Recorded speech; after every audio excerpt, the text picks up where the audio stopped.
Recorded live from the mats of Radical MMA in New York City. The Martial Culture Podcast. Your source for in-depth combat sports and martial arts insights with Coach Rene and Matt Peters. Ring the bell and let's get it on. Thanks for joining us for another episode of Martial Culture. Hi, Renee. How are you? Hello, Matt. How are you? I'm doing fantastic. I want to get right to the meat of the conversation. We have a fantastic guest on the line with us. Renee, why don't you give him an introduction? Yes. This is Professor Nobuo Yagai, and he is a man of many martial art experiences, kendo, karate, jiu-jitsu, a very, very accomplished martial artist who just came out with a wonderful new book called Warrior in the Garden. And Nobuo, it's wonderful to have you on. I'm so honored to have you on this podcast. As I said before, I'm a real fan of yours, a fan of your technique, and also who you are as a person and as a martial artist. And fantastic to have you on the podcast. Thank you for nice word. Yes, my name is Nobuo Yagai. I was born in Japan and raised there. And then I was lots of influence from samurai culture. Right. I know you started with kendo. How long Yes. did you do kendo for? I started age 6 till the middle school. Okay, great. And I know you trained. Read in the book that you trained a lot with the Kidotai, the Japanese riot police. That must have been pretty amazing. Yes, they are very, very tough. It's more less talk, do action. Yes. Type of the Wonderful. warriors, yes. I love that. And when did you move over to karate? That was when I was a teenager. I started more curious about being a tough, like typical boy. That's I started Kyokushin karate. Oh, really? So Yes. So you started with Kyokushin. Yes. And where did you train in Tokyo? That was actually Kobe, Japan. Oh, in Kobe. Okay, I'm sorry. Yes. And That was actually world champion Makoto Nakamura dojo. yes. Okay. Know exactly who you're talking about. That's fantastic. And I know it was your dream. It's kind of interesting because you said that in your book that you had a dream to go to America and train. And for me, it was the opposite. I was training karate as well. I was Shotokan, but I also did a little bit of Kyokushin. But I was doing Shotokan here in America and then judo and some other arts. And I said my dream was to go to Japan. And when I was 14, my parents said the exact same thing that they said to you. They said, could you graduate college first and then go? And yes. I read what you wrote. I'm like, wow, we were like exact the same, but from different countries. So I moved to Japan in 92. And what year did you move to America? I came here America 2000. Oh, 2000. Okay, great. Yes. And I know I know who you trained under, but could you tell me a little about the Ninomiya Sensei and the program there in Colorado? So I came here as a uchideshi. It's a living student. So living in academy inside dormitory and 6 days a week, training 3 times a day, teaching more deeper understanding for martial arts with him. Yeah, that's wonderful. And could you tell us a little about Ninomiya Sensei and his academy and how it maybe, I know Enshin is a little bit different from Kyokushin style karate. Do you mind telling me a little bit about it? So Kancho Joko Ninomiya, he was actually judo state champion in Japan. And so he has a great stand-up in the judo too. So he's style with sabaki and the judo slow with the Kyokushin karate style. So pretty much Kyokushin with judo slow. So not so different from what they're trying to do in Kudo and Daido Juku karate. A little similar, I would say. It's actually they are more focusing on a blind spot concept, which is you summon one person against multiple people. Yeah. So it's using sabaki, going to the more side step, and then make kuzushi, center balance off, and then take down, and then finish the concept. So a little different. So Enshin is more designed for defending against multiple opponents, you'd say. Yes. That's interesting. That's fascinating. And how long were you living and training under him? That was 2 years. Yeah. And I know you're a very, very skilled Brazilian Jiu-Jitsu practitioner. How did you transition? I know you cross-trained from Kyokushin to Enshin, and then how did you transition to starting Brazilian Jiu-Jitsu? So that was a huge shift for me. We had a challenge match, and that was just our master was out of town. He was doing a seminar in Japan. So one guy come here the dojo and ask us to challenge match. And he asked us if he won, he want us to pay $500. We are just hungry young guys. I was 20, and okay, just sign up whoever. I use karate and then body punch, and I knock him out. But after I started thinking, what if he was wrestler and grappler? I have no idea on the ground, and I had that time just UFC, Pride start, everything kind of started people more interesting in jiu-jitsu. And then I start to taking some lessons and wow, this is interesting. Kind of open my eyes. I needed to learn this area of my martial arts. That's how I start. And who did you, I know you're under the Machado Network. Who was your instructor in Colorado? Was it Master Ruiz? So yes, he doesn't teach anymore, but yes, one of Higa Machado black belt, and he's my previous coach to help my foundation of jiu-jitsu. Oh, wonderful. That's fantastic. And for the listeners who don't know, Colorado has a very strong jiu-jitsu scene. And one of my great friends, Matt Cram, who we used to train together in the Higa Machado Hombu Dojo, the main academy in Torrance. That's how I got to know him. And he moved back to Colorado. So I know you guys know each other as well. And so I have a lot of people out there who are really, really high skilled, and it's a great place. I hope to visit sometime, and train with you guys. So so that's interesting how you transition from one martial art to another, and I think it's a wonderful journey. What I know, Higan Machado, the head of the Machado Network, asked you, to put your feelings into this book. The book is named Warrior in the Garden, and tell me about why you decided to write this book and how that came about, if you don't mind. So I was driving. So Master Higan was in town. I was driving to Colorado Springs, and I came here as a samurai mindset, and just for taking the martial arts as more combat. And I got the influence from Master Higan tell me his martial arts philosophy, and I was explaining him, oh wow, I'm kind of changing. And then he was kind of mentioned that, yes, the art come from Japan, then go to Brazil, and then Brazil to now spread to all over the country, and then lots of mind in this art. And then I was speaking to him, then he was telling me, Nobu, you gotta write on the book. And I thought I was joking. Then I looked up him. Oh, wow, he's pretty serious. And then I decided to, create the book, this book, Warrior in the Garden. That's awesome. I know Higan had sometimes, the times that I've been with him, he'll just say something and he'll just 2 words, 3 words, and he'll change your mind. You're like, oh my God, that was a life-changing moment. He's truly a master. He's done that to me once, and he said something he probably doesn't even remember, but he said something to me and it just stayed with me forever and changed the way I looked at jiu-jitsu and training. So shout out to Master Higan Machado. I very appreciate his guidance, and he helped me when I went to Brazil. He introduced one of coach, Master Clorin Gracie, and Grandmaster Carlos' son. And actually he shared and his experience, his dad taught about Konde Koma. That was it's connected everything.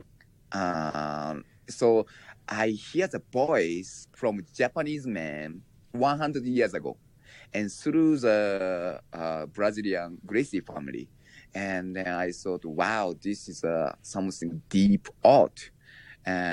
So he's kind of take me to the interesting martial arts journey. Yeah, no, I find that all through the book, it seems like you've been very inspired by Maeda Mitsuyo. And for those listeners who don't know, Maeda Mitsuyo was the original teacher of the Gracie, introduced jiu-jitsu to the Gracie family and had a very long career of prize fights all throughout the world.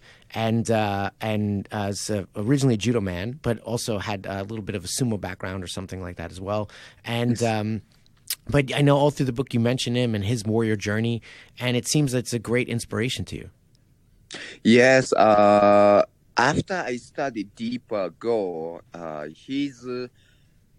then it's everything unknown. There's no Instagram, YouTube, and just for the rumor. And how he challenging himself from he was the end of the samurai era. And how he treated the people, each country, and it's all information there. So the Spain, the library, Mexico, and the people was appreciate how he treating people. And then people admire his toughness, of course. So that's very inspired his life. I've read a few books about him. One is Ryan no Yume, and yes, in Japanese. In Japanese, yeah, and there's two. There's that one, and there's another. I can't remember the title. There's another book I recommend for any Japanese speakers, but actually, it's one of my projects to translate it because it's such a good book and also very historically research. There's also a great historical research on him by Joseph Svinth, who's a martial arts historian who really goes deeply into his life. And it's exactly what you said. He was respected wherever he went, not just for his martial arts, but for his character. And I think that's what comes across in your book is like, you know, we love MMA and Matt and I are big fans, but this is something we talk about all the time is that, you know, there's got to be more than something just kicking people's asses, you know, like there has to be a code, and you talk about Bushido as the way of the samurai, and how that's a Japanese chivalry, and how it has a place in modern martial arts and modern life. And that's again, there's a few people you mentioned in the book who also influenced me greatly. Katsukaishu, Saigo Takamori, and so the one you don't mention is Sakamoto Ryoma. But these people, they I think we are very kindred spirits. These are all very famous Japanese people. I won't ruin the book, but you really draw on a lot of people who were from the samurai era but had to transition to the modern era, but still keep those samurai values. And that's something that we're dealing with today. Well, we have martial arts and we're innovating the technique, but are we losing our values of character and integrity? And just tell me about how you see modern martial arts and how you see the Bushido in the modern era. Yes. So this book project me more deep understanding about martial arts culture and philosophy. And Dr. Kano, who is a judo founder and the first IOC member, and why he creating a judo is for the peace, world peace, and through the judo. So when people wearing a judo uniform and train and then express for the way of samurai in through judo, and that's actually he was believing more world is gonna be peace. And but sports is very fun and very enjoyable, but I think some point kind of missing on like respect, on honor. And sometimes, yes, fighter get in trouble, then shouldn't be young generation respect to the action. So I think for the sports and martial arts, it's sometimes really hard to combine some element, but I think it has to be changing something. Yeah, I understand exactly what you're saying, where it's like it's hard to be a fighter and walk that warrior lifestyle, but you also have to have something else. Don't lose touch of who you are. And one thing you said that really stuck with me is that the one thing was missing in martial arts sometimes the way people train is love. And for me, I don't use the word love, but I use the word empathy. But I think love is a great way of saying it. Is like, you know, martial arts originally, way back when, whatever country you're talking about, it was love for your people, your country, your clan, your love for your daimyo, your fellow samurai, but it was love there, and you defended them because you love this group of people that you're with. And so at the heart of self-defense is love. But we lost sight of that. We don't have that anymore. And love, sometimes, you know what? It's funny. I will even say there's love for your opponent, because I think you can walk into a ring and you can see two people fight, and at the end, a lot of times they hug each other. They're like, thank you. You brought me to this other level. And you, for that moment that you're trying to kill each other, there is some, afterwards, it's something that you bring out of each other, and that's positive. You know, it's not, there's some love there too, you know. People, sometimes they say the greatest teachers are your rivals. And at some point, I think you tend to have a love for that competition, love for that. But we lose sight of that. And to me, the Conor McGregors of the world, or the Colby Covingtons, are really kind of disgraceful. But anyway, that's my opinion. So each chapter in the book is dedicated to a different warrior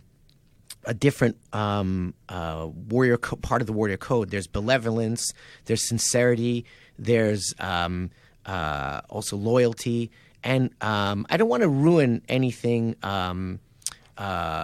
The book. I really think people should read it. But of all those values, where would you start first? Where you say, what is the foundation? You know, I know you talk about discipline, empathy, all these issues. How would you, for people said, oh, I want to connect back to my samurai roots, and I want to have that, you know, modern warrior ethos? How would you have them start? I think foundation is a courage. So anything when you want to start for the, baby grow, start a business, whatever you want to start, it's based on the courage. So I think courage is all the foundation of the warrior virtue, I believe. That's fantastic. There's a great quote. Everything we want on life, everything we desire in life is on the other side of fear. And to conquer that fear, you need courage. And so I absolutely agree with you. One of the ones you do mention is mindset, or I should say, I said there's interesting stories. So I want to ask you a story. You wrote something very interesting about an issue with a lawyer, and how a lawyer said that something was legal, but you're like, that's still not cool for me. And could you go into that experience? It was really touching for me to read that. It was like, okay, on the books it's legal, but you know what? I'm a man of integrity.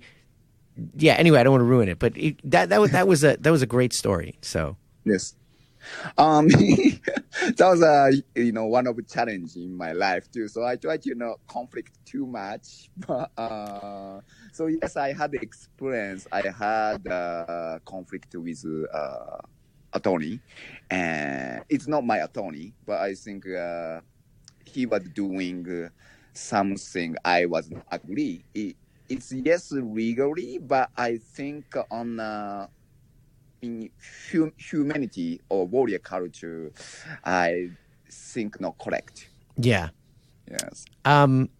That's it. Yeah. It's like there's something there's right according to the legal precedent, but then there's in your heart, these shouldn't do this. And one of the things that's touched me very much in Japanese culture is the spirit of omoyari, which is something that I always try to impart in my students, which is, think about others. Don't put yourself first. Think about others and how they feel. And if you put yourself in a other person's place and you think about them, and you think about how they approach the world, a lot of times you'll change the way you interact with them, So I personally try to, say what I learned in Japan and in the martial arts and apply it in that context. And so it's hard though. It's hard. Every day is a challenge, and every day is a decision of, do you think this is where you want to go? This is what you do. But that's how I approach life. And it was very interesting to read your report. So one aspect was another one that you talk about is integrity, and that really touched me. Could you draw on that as well? For the sincerity, yes, sincerity, integrity part. Yeah. Okay. So the question is from the book on. Yeah. So just there was what you talk about. Makoto. Yes. How do you? Yeah, sorry, I was doing the Japanese instead of the, the English. So how do you see as Makoto no Seishin? How is that spirit of Makoto as a martial artist? So I think martial arts is more like inner discovery, like ultimately more of who I am. And so sometimes I talk about the book too. There's a ranking system for the belt. And it's very fun to get promoted. And I think it's great. But sometimes people missing on a point, just like almost a belt chaser. Yeah. And that's talking about previous too. And sometimes doing the sports, not everybody, like some few people sometimes disrespectful. And the same thing on sometimes people promote themselves. Or yes. like like I'm a black belt today, or I'm a yes. Sometimes people holding the belt too long and then try to beat, yeah. in a tone. So there's a lot of not too, Makoto, sincerity stuff too. So, so I think, if you focus to a more self-improvement, like a best version of yourself, I think that's gonna be like meaningful to martial arts. Then after you grow, of course, you can help other people more efficient. Yeah. So I totally see what you mean. They lose sight of what the belt is. The belt is the belt is the aim itself. No, it's not the aim. It's the self-improvement that it represents. And one thing you said, it's just very important for instructors to have that sincerity and in how they rank and not maybe go too commercial. But it's also important for the student to understand that the growth is internal and not some external goal or something like that. And I think we in modern martial arts, particularly like with the day-to-day people, they completely lose sight of that. That the goal is like, okay, I'm gonna get this belt. No, the goal is not that. The goal is your self-improvement day to day, and so it's not something external. Very, very important. The last thing I want to talk about is, you mentioned some really amazing historical practitioners in the Japanese history. And the last one, someone who's very interesting, as you mentioned, is Saigo Takamori. And would you, so some people may not know who he is. He's very famous, obviously, in Japan. But I know, obviously, you write about him a number of times in the book. And again, he seems to be a really big inspiration to you. Who was Saigo, and how do you see his martial arts journey compared to modern martial arts journey? I think probably some people recognize Hollywood movie called The Last Samurai. Right, yes. And he was in a model. It's not Tom Cruise. No, not Tom Cruise. So he was the one like end of the samurai era. Yeah. And he knew samurai has to go on. But I think new modern era, there's no right position for the samurai. So lots of samurai was not happy.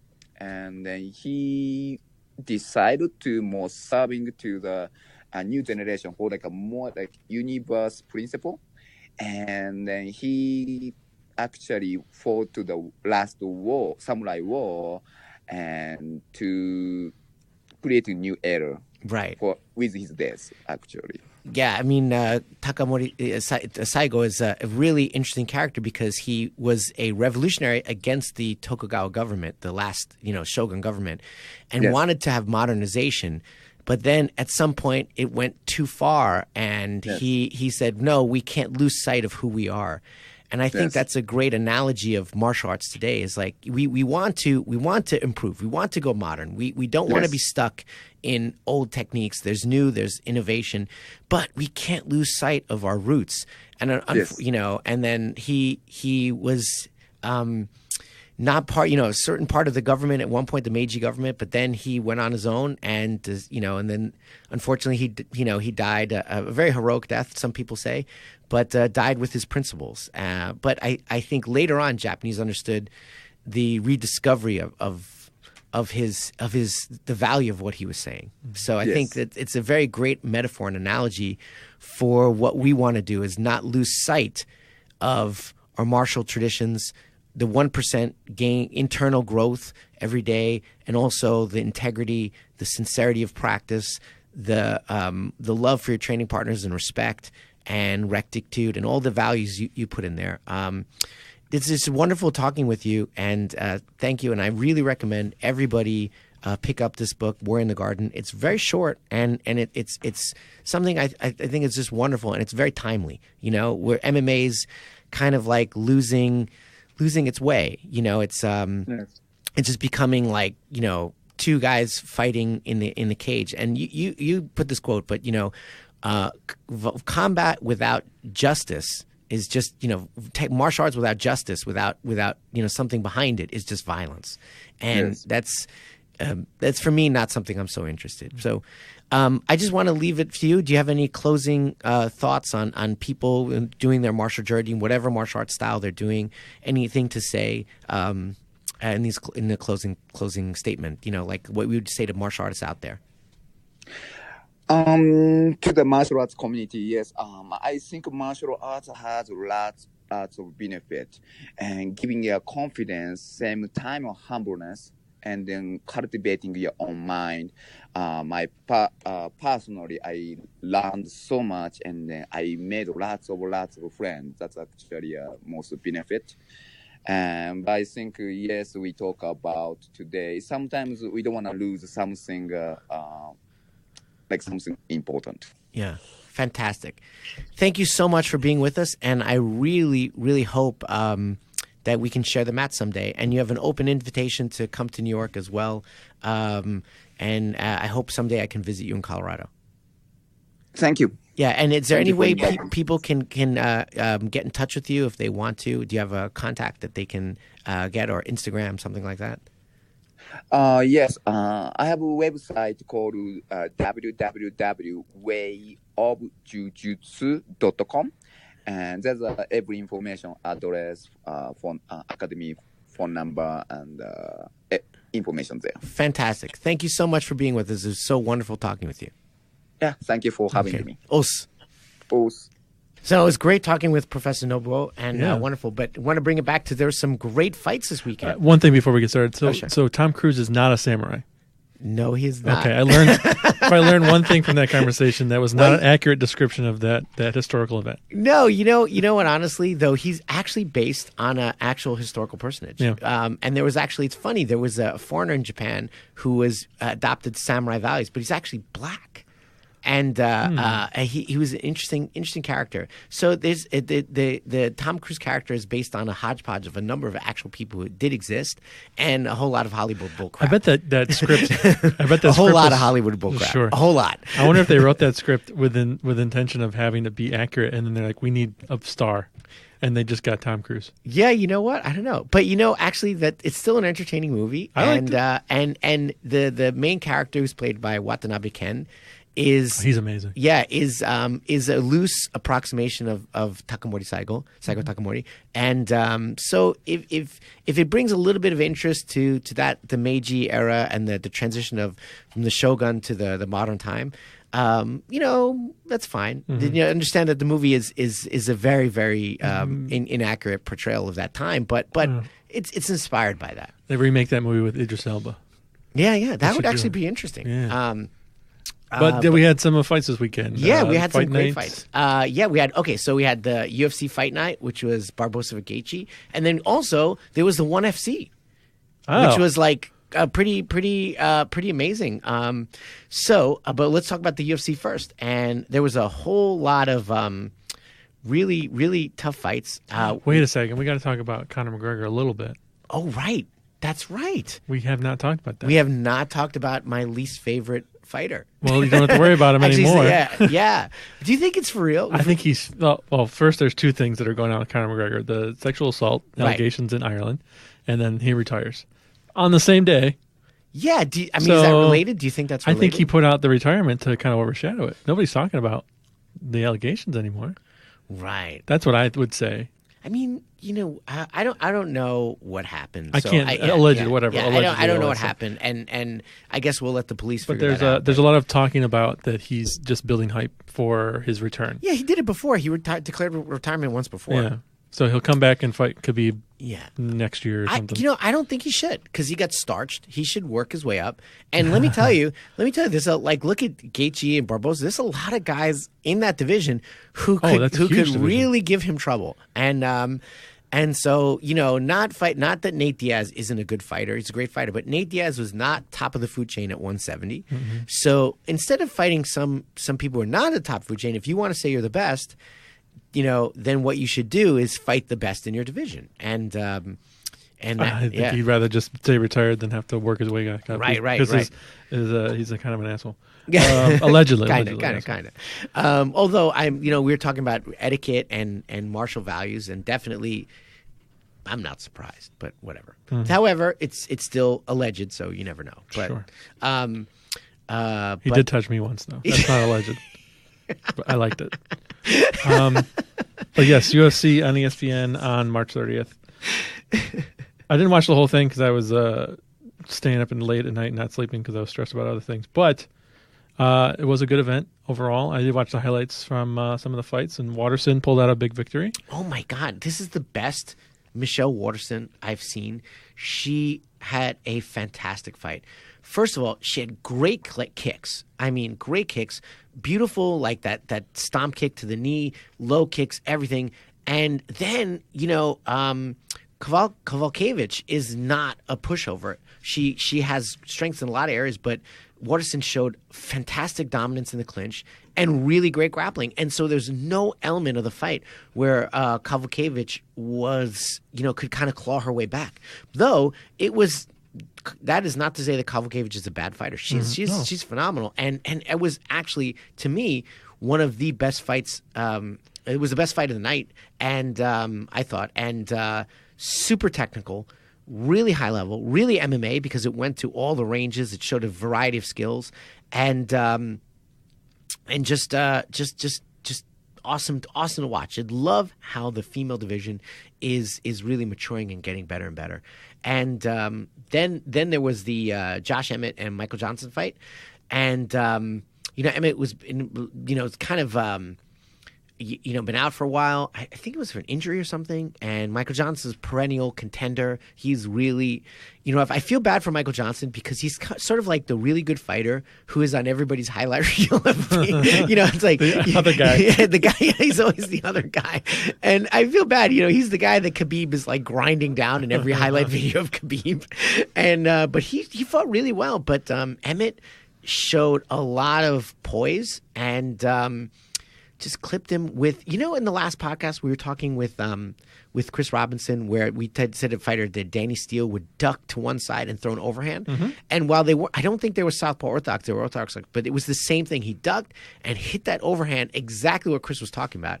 And he lights out for Michael Johnson. I felt bad. I kind of felt bad for him. It was like another highlight reel. Another person on highlight reel. Hey, no press is bad. Yeah, I guess so. And but he's Michael will be back. He's a warrior. He's really good. And then there was you didn't see it, but there's David Branch, right? And I didn't know I have a personal relation with David. We go back way back. He's a wonderful guy and a wonderful fighter. Unfortunately, he early defeat. He was really outmatched by Emerson, and Emerson had this great judo throw. Oh, my God.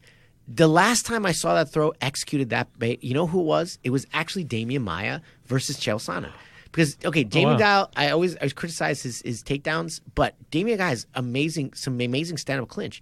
And it's in Japanese judo, it's called Sasai Suri Komiyashi. It is you put your foot against the guy's foot and you sweep him to one side, and you really need perfect timing for this throw. And Damian Maia took Chael Sonnen down, took him down, and then he wound up finishing the fight. And in this one, it was the same thing. Emerson they clinch up, and boom, he just makes him fly into the deepest side control I've seen. And then takes Branch back, and David struggles to escape. And there's a direction, there's a combination we teach in my academy when people turn away from you in trying to escape the back. We have this move called the sleeper guillotine, and that's exactly what Edmondson did. And he locked it up. And what makes the sleeper guillotine powerful is that the arm is clutched on the other side of your body. So for familiar, like very often the guillotine, the arm is on one side and your head is on the other, you get choked. In this case, the guy's head and arm are on the same side of your body. So it's sort of like an upside down arm triangle. Wow. Or an upside down Bravo kind of, and we call it the sleeper guillotine in my academy because it puts you sleep really fast. You tapped right away. Yeah, you go boom, and you vonk, and they wake you up, and you're like, what happened? And you're like, got caught in the sleeper guillotine, and it's a great move, and it just shows that this guy is legit. He is really putting guys out, and that was a really great use of jiu-jitsu. Now, I don't want to trash talk because people say I get on the podcast and I say this guy's bad or this guy's bad. No, anybody steps in the ring, I have tremendous respect for. But there was the fight was a little before this. It was Nejku. I can't actually pronounce the guy's name. Nejku. He's a Nigerian fighter, and he was fighting Paul Craig. And Paul Craig has had a lot of wins. And he won this fight. Paul Craig actually won this fight. But his opponent is not the best grappler. And yet, I think I saw Paul Craig take more strikes in this fight. He's grappling exactly the way I say people shouldn't grapple in MMA. I'm like, I wouldn't do that. I wouldn't do that. I wouldn't do that. But it actually did work out for him. But he ate so much punishment on the ground from this guy, and then finally managed to secure a beautiful triangle. It was actually a beautiful triangle. But his approach to grappling, although he's a really good fighter, anybody steps in the octagon, I have a lot of respect for. But his approach to grappling, I think, is really problematic. And if you're taking a lot of punishment while you're on the ground, you're just rolling dice. And the whole idea is, to me, the guard should guard you. That's why it's called the guard. It should guard you from punches. And you should be able to at some level, protect yourself. And he was not guarding himself at all. There was no guard. It was like, okay, I'm going to eat all these punches, and then I'm going to try for submissions. And I'm going to eat all these punches, and he had no posture control, nothing. The basic fundamentals of what Eddie Bravo says about posture control, or the Gracies say about posture control, clinching game, that was not in effect. And then he's in half guard bottom, just eating elbows. I'm sitting there, and I'm like, wow, this Nigerian kid is going to kill him. And then suddenly I look away, and boom, he's caught a triangle. I'm like, oh, well, there you go. But I think when you're dealing with like these Hail Mary submissions, and this is not the first one he's pulled off. He's like a couple fights where he has these Hail Mary submissions where you're like, he's losing. He's like the Derek Lewis of grappling. He's losing, then boom, he wins. And it's kind of entertaining to watch. That's not a tactic you can really continue for your career. It's not sustainable. Losing brain cells. Yeah, and this guy is tough as nails. This guy Craig is tough as nails. I give him hats off. Man, you have some major cojones, but I would maybe think about trying to clinch up the guy. Oh, he's from Scotland. There you go. That's why he's Scotland. Tough. He's tough from Scotland. He's Cable Tolson. I don't know what accent that was. I apologize. He was a soccer player before. He was a soccer player. Wow. Right. And actually, the funny thing was, he was eating less damage standing up with the guy.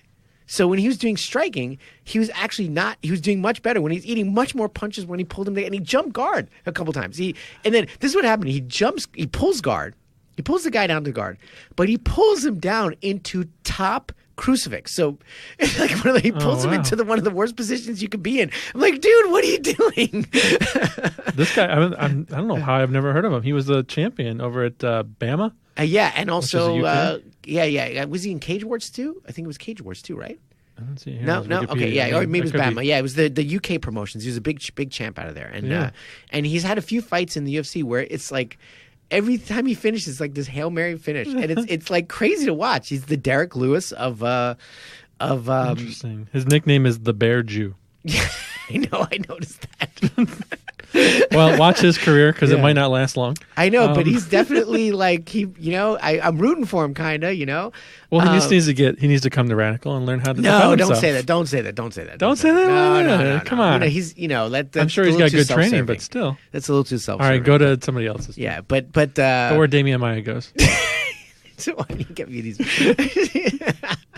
But Damian Maya is amazing on the ground. He's and he could and can't say enough good things about it. I just was critical about certain elements of his game, but I have a lot of respect for Damian Maya, a lot. And at his last performance when he choked the Tiger Schulman guy out, that was amazing. So fantastic. Were you surprised by Barboza Gistri? You know what? Okay, so these are two fighters. I actually was this is bad to say, but I was not really interested in watching these two fighters because, again, it comes down to I'm not interested in fighters who are lacking in defense. To me, martial arts is based on a little bit a strong ability to protect yourself, and these guys are not the most defensively sound guys. And I mean, you've seen Gaethje is a guy who will live by the sword, die by the sword. He's just come in and pound. And Barboza is a very good fighter, but defensively sometimes a little bit lacking. And you know what? I feel that he needs to mix it up a little bit more. Like I think he sticks to his boxing, Thai boxing background maybe more when he should integrate a more MMA approach. Like mixing up takedowns and this and that. And I mean, Gaethje has power, and you don't want to stay in the pocket with someone who has power. And Gaethje just kind of like got a read on him and then put him out, and that was it. I'm going to go conspiracy theory right now. The last, I believe, 5 UFC main events have ended in a knockout. No, it's not a conspiracy theory. It's I think it's the matchmaking. They're definitely. It's not a conspiracy. They're definitely matchmaking to generate public interest. That's like this is a match. That's why I wasn't interested. It was exactly what you said. It was like, oh, this is a match of a casual fan matchup. Not to say that they're both not bad fighters. They're good fighters, but they definitely that's a knockout waiting to happen fight. No question about it. Right. And but Gaethje has power. The kid has tremendous power, but he also just gets. I mean, remember the Eddie Alvarez fight where he just got floored. And he's swinging at nothing. Yeah. That's you're exactly right. Definitely. With a fighter like that, you have to use angles, movement, and trickery, and you have to have some solid defensive skills. So. Yeah, I was watching it, but I was like, okay, let's see when the knockout happens because it's gonna happen. It's gonna happen. And it happened pretty quick in the first round. And I watched. I also watched One FC, which is probably the biggest promotion in Asia right now, and they had some. They also had a really good women's fight. It was Angela Lee, who was like the superstar of One FC, fighting up a weight class against Shan. I'll just call her Shan. I can't actually pronounce her name. I'm sorry. It's a Chinese name. She's a Chinese fighter. She's a boxing background. But, oh, my God, this was a slobber knocker. And it was just such a rough fight. And this girl, Shan, she has freaking power, man. Oh, my God. And Angela Lee, this girl was like all heart. And she was just a little bit overwhelmed. I think the strength issue being a different weight class was something, and it ended up one of the most hellacious body shots I've seen. But it went to the 5th round. It was a great fight, and you can see One FC is up and coming. They had some really good matches. They had Shin Yaoki, who's a famous Japanese fighter, fight one of their champions who tapped him out. They had Bellington versus Bibiano Fernandez, and Demetrius Johnson was on the card, and he fought this guy. This Japanese fighter. And let me tell you, everybody's like, oh, Demetrius Johnson's going to walk through him. Holy crap, this Japanese fighter was game. He was game. He was tagging DJ. And, I mean, if you guys can go down and look at it, probably can pull it up on YouTube or something. But it was a fight. It was a real fight. So you can see that ONE FC is not quite at the UFC level in terms of the entire promotion, but they have some stars, some standouts that are really freaking good. Wow. And that guy was tagging DJ. DJ put him out. He definitely beat him. He put him with a beautiful high elbow guillotine and Marceltine, and it was a great fight. But I suggest guys to check into ONE FC. It's not quite. Most of the fights are not quite at the UFC level, but then again, there are fights at the UFC level that are not at the UFC level. Like, that was not the most technical. There fight. was a fight promotion in Japan that we talked about, I think, last year. Ryzen. Yes. How are they doing? Doing well. They had promotions here and there. I mean, the last one they had.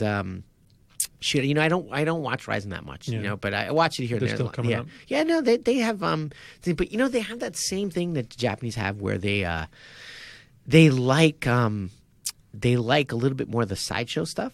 And the one thing about the ONE FC, this ONE FC happened in Japan, and the one thing about ONE FC that I really liked was they're talking about what Professor Nobuo said. They like the martial art values. They don't like trash talking.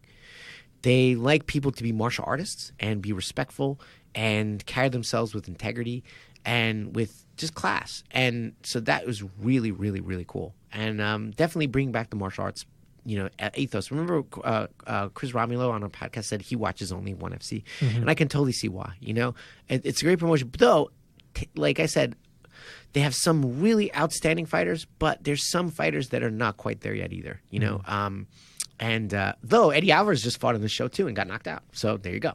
There you go. So it's definitely Gary Tonin fought. He fought a person who was not really on his class. Gary Tonin's a very famous grappler, but kind of fought a guy that wasn't really that well versed in grappling and beat him. But it was a good fight. It was fine, and but it was a good show. It's a good show. Yeah.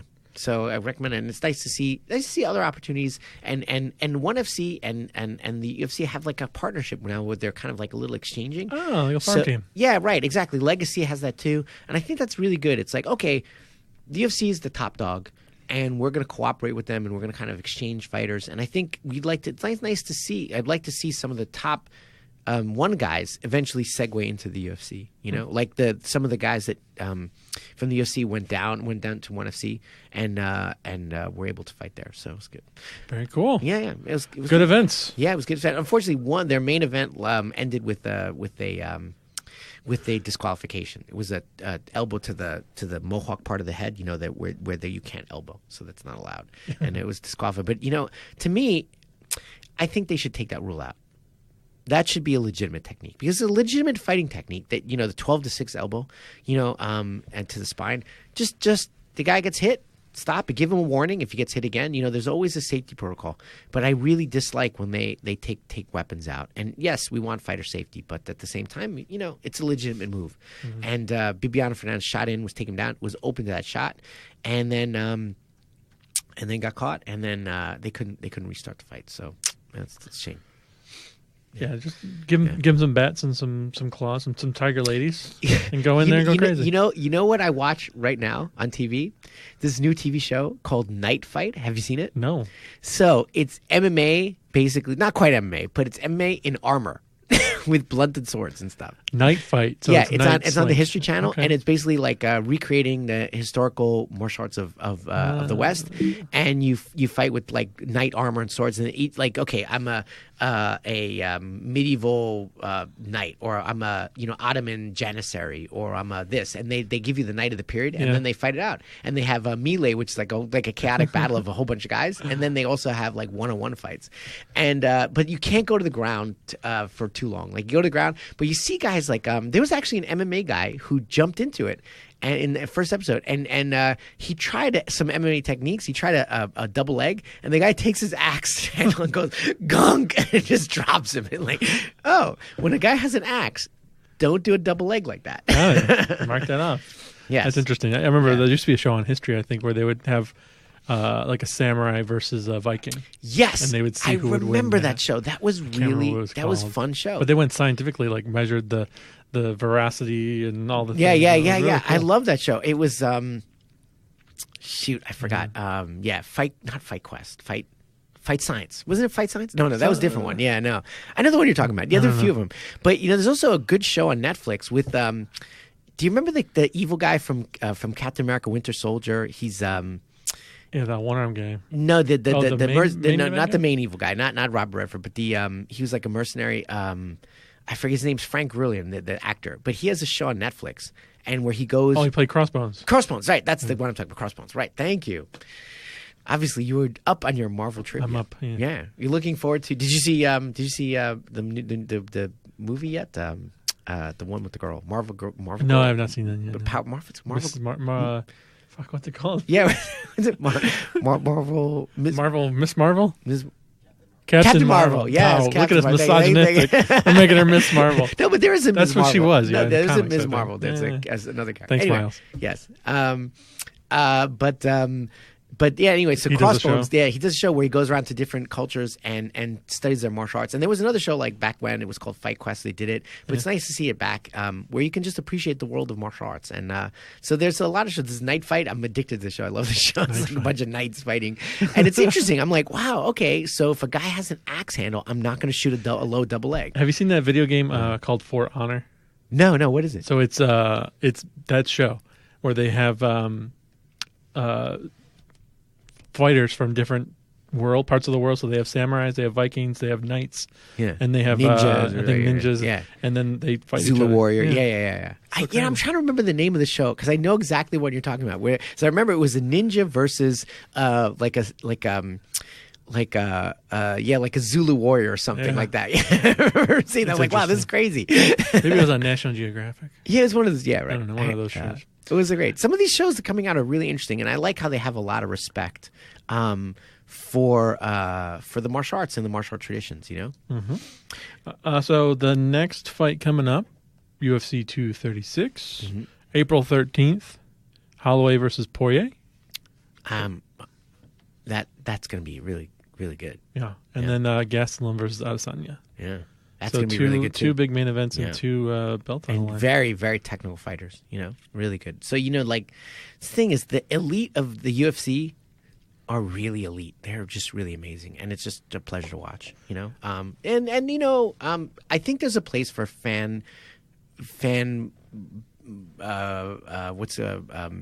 making fans happy Fan with service, some fan service, right? With some fights, but also, even the guys who aren't technical. Like I said, this is the way I watch that Night Fight thing. I'm like, okay, well, if I was going to fight Justin Gaethje, what would I do? So even when it's not elite technical level, it's still very interesting to me. Like, okay, how would I do this? If I were at Edson Barbosa, what would I do? How would I have to move to the side? Okay, I don't want to get knocked out with this freaking bazooka. So what do I have to do? And so. And definitely there are high quality athletes. Some of them, some of them not so much, but most of them are. Well, next week we don't have a guest next week, right? No, we do lined not. up. All right, so next week I'm going to bring my PlayStation in, and we're going to fight on UFC. Oh, totally! Let's do that. UFC 3. We're going to do the Holloway versus Poirier and Gastelum versus Adesanya. Okay. And who do you want to be? Holloway versus Poirier? Yeah. I'll let it up to you. Okay. And then you have an opinion on Gastelum versus Adesanya? Who do you want to be? You can flip a coin. You want to flip a coin? Yeah, we'll flip a coin. We'll flip a coin for both of them. Yeah. All right. We're gonna after we do the fight, the PlayStation fight, then we'll also bet on the result. Yes. Okay, great. Yes. Awesome. We'll bet on both of them. But the one last thing I want to talk about. Of course. Some of the guys talking about martial arts, some of the guys I posed this may not follow the martial art of sumo. It might think it's like a bunch of dumb fat guys, just pushing each other. But then it's not. It's a lot of really interesting technique. Now, of course, because it's limited, because of the rules. But we are living in the era of the most dominant sumo wrestler ever. His name is Hako. He's actually Mongolian. His dad is actually a former wrestling world champion, like regular wrestling, not fake wrestling. What's fake wrestling? Like a freestyle wrestling champion, and he is the most dominant sumo wrestler. And watching him, it's amazing. He came into the last tournament, so it's interesting that One FC was actually the location, was actually the stadium where they have sumo. So right before they had the One FC, they probably just got rid of the sumo stuff and put the One FC in. But right before that, it was just ended recently. It was Hako One. He is the most winning sumo wrestler around, and you want to see a great, amazing athlete. Like people look back and they look like, oh, this is the Michael Jordan era, or this is the Mark McGuire. I'm so dating. My students make fun of me because I don't know any like sports stuff. Like Babe Ruth. This is the era that people are going to talk about for years. Wow. This guy has broken every single sumo wrestling record for hundreds of years. He is so dominant, and he wrestled this tournament with an injury, and he was not looking his best. But the guts this guy showed to win, and the technique. It was absolutely amazing. Though, in his very, very final fight, he went completely undefeated. The entire tournament, he's like unreal. And the final fight, unfortunately, his injury gave way, and he really, really got hurt. So he might be out for a little bit. But he came in very injured and still just got it done. It was amazing. And he is not one of the bigger sumo wrestlers. He's not small. But it's also interesting. He started sumo when he was a kid. And he was he didn't wrestle as a kid or anything. He did play basketball. He's very tall, and he like weighed in when he first started doing sumo. Guess how much he weighed? He was a kid. Know what sumo, like 150 pounds? He was like 140 pounds. He was like nothing. He was nothing, and he always had trouble putting on weight. And people told him he'd never ever be good at sumo, and they told him you'd never be good. You're too small. You're this. This guy's the best sumo wrestler to ever live. There you go. It's amazing. It's like very inspiring, and just check him out. You can always look on YouTube. Just look up Hakuho, and all his highlights come up. It's really impressive. How do you spell that? HAK HAKUHO. Hakuho. Hakuho. Yeah. All right. Yeah. Check it out. Amazing. So anyway, it was an interesting conversation. I'm so super happy to have Professor Yagai on today and just talk about the fights. And check out his book, Warrior in the Garden. Yeah. You can find it on Amazon or wherever books are sold. And his website was artofjujitsu.com. Yeah. Fantastic. And, we still have that giveaway of Barry's book, The Killer Collective. And so keep writing up those. Don't sleep on that. Yeah, it's keep writing. Write us a YouTube review, and we'll pick out. We already have one or two new ones. So go for a little bit longer, and then we'll put them in a hat. And so anybody who writes us a nice YouTube or Stitcher review will be eligible. The minute you write a review, just send us a message on Facebook or something. And but we'll probably find it anyway. But we'll put you in the running for Killer Collective. Beautiful. Which is actually a really fun read. Yeah. So, it's a great book. Yeah. All right. We'll see you next week, and we'll fight each other in UFC 3. Can't wait. Bum, bum, bum. Thanks for listening. Follow us on Twitter @Marshall_Culture and on Instagram @MarshallCultureCast. Please leave a review on iTunes, and we'll see you next time on the Marshall Culture Podcast.